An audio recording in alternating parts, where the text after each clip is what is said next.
Welcome to the Binge Breakers podcast. I'm Jacqueline. I am here to teach you how I overcame bulimia and my binge eating disorder, and how you can too. Through simple steps of mind management, repairing your relationship with yourself, understanding your habits, and intuitive eating. Disclaimer. This recording is not intended to be utilized as medical advice or a medical diagnosis. If you think you're in need of medical attention or treatment, please seek it immediately. This recording will also contain sensitive subjects such as binging and purging, weight, and depression. Please listen at your own discretion and do what you think is best for you. Hey guys, what is going on? Happy Friday. It's actually Tuesday when I'm recording this. This week has been such a whirlwind. The free challenge, by the time you guys are listening to this, the free 5-day no binge challenge has been completed. This is the last day. If you guys weren't able to make it in, don't worry, there'll be another challenge at some point soon, I promise. But that's been a crazy time. We're already 2 days in, and the people in that group are lively, energetic, and going for it. And people are posting about, their fails and their wins. And it's just exciting to see how people are learning from each other, because I'm posting feedback and advice and daily lessons for people, but people are also talking about their progress and what's going on and what they're learning, what their pitfalls have been. I think it's been a self-reflective process for a lot of people. So it's been such a fun thing, although I'll say exhausting. My Facebook notifications are usually pretty minimum, and then just checking it every time and seeing all those notifications, I'm not gonna lie, very anxiety provoking. I've definitely wanted to procrastinate on checking my social media. However, it's been really rewarding. Working with my clients this week has been incredibly rewarding. I've learned a lot from this week, just working with so many different people and all the energies going on. And then also I'm introducing a new program, which is group coaching. I've done group coaching in the past, but not like this. My group coaching has been more for small groups and very specific and higher ticket in cost because it's so small and niche. But I'm now opening up the course for group coaching as an add-on, and it's actually a really low cost group coaching option. So that was a lot of people have joined from the challenge, and now I'm opening up for public people to join. And the first group coaching call starts next Sunday. So super exciting stuff. If you are interested in any of that, you can always check out the link below or check out my Instagram, which is just Binge Breakers, and it'll be on my website at www.bingebreakers.com. You can find all the information there. However, I want to keep this brief. I always try that with podcasts, but intros usually are pretty long. I'm going on vacation next week. And by vacation, I'm not going anywhere in particular. We may drive down to the Keys, but I'm just not working for about a week and 3 days. And the only thing I'm going to be doing is possibly still posting on social media over stuff that I've already created, and then posting inside our course member private community Facebook group and doing one Facebook Live. Other than that, no work, not going to be doing that, and just taking a breather. And I'm also going to the festival because it's Miami Music Week here. So it's going to be fun. And I think something interesting about this last month is that it's my birthday month, and I'm turning 27. I'm 26 right now. And so I was having a coaching call a few weeks ago where I realized I act sometimes like I am 60 years old. And it's not that 60-year-olds are not cool, I've met a lot of awesome 60-year-olds, but I feel like I've been acting like I'm 40, 50, 60 for a while. I forget sometimes that I'm 26. I just started appreciating the fact that I'm still in my 20s. I'm still very young. And I've accomplished a lot, and being proud of myself and appreciating myself for what I've done and the life that I've built and the things that I'm doing for other people and the difference that I'm making. And it's just been a time of reflection for me. I'm not going to do a whole birthday episode.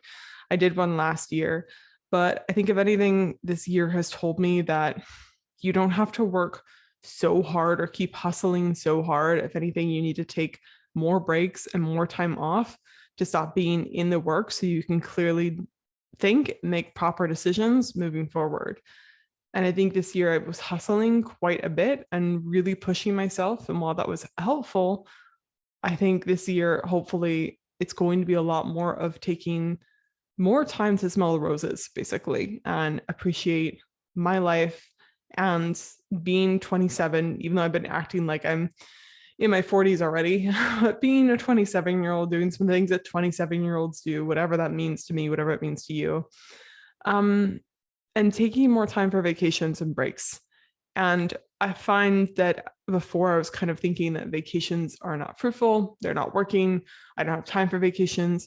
But I've really learned that no, I need to make time for vacations, and vacations are actually really fruitful for my mental health and bring me with lots of life experience that I can share with other people. So with this vacation, even though I'm not going to do anything, leave the home, I am going to go out and have fun. I'm going to live my life and not be so businessy for a week. And I'm probably not going to think about bulimia as much either, and just enjoy myself. And so if you are feeling burnt out and tired, hopefully you have the option to do something similar. Maybe you can't take a week off, but just take a day, just go and do something you want to do. Take a break, take time away from your home inside the hustle. Because when you're like that, just like when you're inside of an urge and the momentum's building, it's really hard to think clearly. I hope that I come back from this break with lots of fresh ideas. With that being said, the episode I'm going to have today is short and sweet, but it's about some controversy I got on social media. This is very, very small controversy, but I thought this person brought up an interesting point because someone asked me in the challenge, Jacqueline, do you ever miss bulimia? And I said, yes, I do sometimes miss bulimia. I miss the act of binging and purging sometimes. And then I used the phrasing that it was fun. And I said, there's a reason that I did it. It provided relief and emotional support at the time. And sometimes, especially, I don't think I said this on the live, but for me, sometimes when I'm still stressed or working really hard or sleep deprived, I still will get urges. And those are the times when I think I miss bulimia the most. But I didn't want to lie to people, but I think I compared it to an alcoholic who they're recovered. They no longer drink anymore. They're dead set on that. But sometimes a good drink still sounds good, but they don't do it. And so I posted that as a clip on the reel because I thought it was a really important point to make, that I don't want to paint the picture that I never get urges. I talked to someone who was recovered the other day and they said, no, I never get that ever. And I've had several people, actually, a few people tell me now, like, no, I don't ever get that. And they said, maybe you just need more time. And maybe they're right. And I just need more time, but maybe that will never go away. I've kind of just accepted the fact that under times of stress, I will still sometimes get urges like that. And it doesn't mean anything about me. It doesn't make me not recover. It just means that that's how my brain used to process things. And that's old, shitty thinking and processes that come back.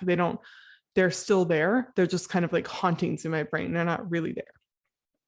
But anyway, I posted the clip and this person, very emotionally attached to what I had to say, clearly, just wrote a bunch of ranting things on my reel about who the fuck says things like this? This is sick. You're not, if you think that it was fun, you're probably not, you're probably still mentally ill or something like that. She was shaming me, saying I wasn't fully recovered, that it was dangerous that I said that. And she just had a whole bunch of her own drama. I want to be kind to this person, but she just had clearly her own attachments and biases to the situation. She's like, I don't know how you could ever say that this would be fun in any shape or form. And I usually, when people comment like that, when they're just emotionally charged, what I do, my rule of thumb is you respond to them once. And if they respond again, you just leave it. You just let them go. I will never, ever delete a comment unless maybe they're harassing someone, like it's a dangerous comment, they're trying to incite violence against someone, then I guess I would delete that, of course. But in terms of people commenting their opinions, this person was just stating their opinion, and I don't believe that removing negative comments that maybe make me look bad is the ethical thing to do, because I think it's a lying to your audience, right? So I don't delete it, but I just don't respond after a certain point because it's a waste of my time and they're not going to listen to me anyway. They want to fight, clearly. But this person, I posted on my story because I said that this is why people don't feel safe to talk about bulimia openly and honestly, even if they're recovered, because people don't understand. Supposedly this person had bulimia, but it was so crazy to her that what triggered her the most was me saying it was fun, right? That part of bulimia was fun, that part of bulimia offered me something, offered me relief, any of that. And people in the comment section, they kind of jumped on board and was like, they were clearly disagreeing with her and like saying all the points I would have made. But someone said something really good, which I thought I'd kind of paraphrase here. This person was like, binging and purging offers people relief. And just like any alcohol, any sort of addiction, alcohol, drugs, maybe a sex addiction, like any of that, it offers you some benefit. Doesn't mean you should keep doing it, but there's a reason that you do it, right? No one just kind of, even like with self-harm, right? That's something that so clearly causes, you would think it clearly only causes you pain, right? It only causes you harm, but no, there's a reason someone's doing that. It does offer you some sort of relief, whether it's emotional, physical, probably both, right? It's somehow giving you something. And I think it would be so dishonest of me to not only say like, no, I never miss it, but also that it never gave me anything, because it's kind of just turning your nose up and it's not being understanding of the real situation. That's, if you were just to say like, there's a reason that it's hard for people to give up both binging and purging. And this person, this person said, oh, well, binging, yeah, that makes sense, but purging, no. And, they just were kind of backtracking on their argument. But I think deep down, they probably would agree with me if we sat down and have a conversation, but this was Instagram comments. But if you feel out there, you feel shame for missing bulimia sometimes, you feel shame for recovering or wanting to recover, trying to recover, but part of you still is tempted to binge, tempted to purge, whatever those things, it makes sense. It's not because you are not a good person or you are still super sick. I mean, maybe you are still really struggling, but I think that really trips people up and it makes people feel insecure about their own recovery when they have those thoughts. It used to make me feel insecure. I was like, oh my God, I'm still tempted sometimes. What in the world? I'm trying to help people. I have a whole podcast. This is my whole career to help people. How could I ever consider it? But it's just how your brain is wired. And for some people, it goes away completely and good for them. I hope I get to that point at some point. But it's not really a big deal. Those thoughts used to make me scared, but now I realize that they're just old neurological junk. I don't really react to them much anymore. They don't have much validity anymore because I really do truly believe it makes sense why I would crave them. It's just because I'm stressed. It's just maybe because I'm hungry. It's just maybe because of XYZ. Doesn't necessarily mean I want to go back. It's just an option that my brain knows. Kind of like if you don't have a lot of money, I'm watching Good Girls right now. I'm watching Good Girls over again on Netflix. And, they do crazy things to get money, right? And you always know it's an option to rob something for money. And maybe your brain would go there for a split second of like, oh, we should just rob a bank. Haha. But you would never do that. And so your brain quickly doesn't judge yourself for it because it's ludicrous. That's what urges are like to me now. And in the beginning, they were much harder, but that is what they become. So I think the huge point of this podcast, this long ramble, is to please know that because you were in bulimia doesn't mean you're crazy. Doesn't mean that you are just a lunatic who's only harming themselves. There's a reason why you're doing it. Bulimia is offering you something. And if you can find out what it's offering you, then that's really helpful because you can try to find other ways to find the solution that it's giving you, right? So you can find other ways to comfort yourself, other ways to relieve that emotion, other ways to process those emotions, other ways to fix the hunger that's going on by eating food in a proper way, changing up your diet. Lots of reasons. So if you can find what solution bulimia is solving, then you can find other ways to solve it, because bulimia is not the only way. It's just become your default way. And then for those of you that have recovered, or maybe you're in the process of recovery, maybe you're 5 days, 10 days, a month, 2 years, or 3+ years like me clean, and you still sometimes have urges, you still sometimes think, I kind of miss it. It's not so weird. And it doesn't mean anything about you. It doesn't mean that you aren't fully recovered. It just means that your brain knows that it was an option, and maybe that's just how you're wired to eventually go down that path if you don't take care of those things first. Generally, when I have urges, it's because I'm like this week, This week I'm really stressed because I'm doing a lot, right? And I'm about to go on vacation. There has been more food urges, right? But it doesn't mean that I am losing it or I'm slipping or that I am not fully recovered. It just means that it was an old coping mechanism I used to use, and it makes sense that my brain would go there first. Also, I think it goes without saying, but just because something's fun doesn't mean you should do it, right? Just because heroin's fun doesn't mean you should do it. I think it goes without saying, but this person on Instagram and some people see it as very black and white. But that deters people from having open and honest conversations in places like therapy or coaching situations or any sort of recovery group, right? If you can't be honest about your feelings, then you're shamed, and then you have to lie about what's actually going on and why you keep doing it, and you never get to the real truth of the matter and the solution. Part of the reason I think clients like talking with me is because I get it. And I think, honestly, the fact that I still struggle with those urges sometimes is a true gift, because it keeps me in understanding, knowing, and being able to empathize greater than some other people. And anyone that says, like, I don't understand why you don't just stop, they're not getting it, and they're not being helpful, and they're just simplifying the solution way too much and shaming that person. And that's why people don't want to talk to you about bulimia, right? So I just wanted to say that it's not so weird. It makes sense, and it's okay. It's okay if you have those feelings. It doesn't make you messed up.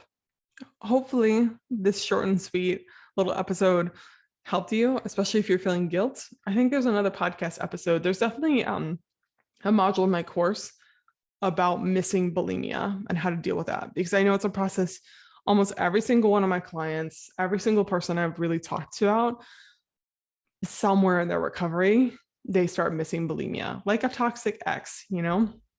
I was just actually talking with a friend who's in a relationship and that's kind of abusive, right? And it is rough for her because I'm sure part of her still misses him, even though he's literally abusive, right? So it's just crazy what your brain will do to get back to those little pleasures and dopamine hits and whatever else you get from those things. Serotonin, right? It's just any sort of chemical, any sort of feeling. It's powerful stuff, and your brain likes what's familiar.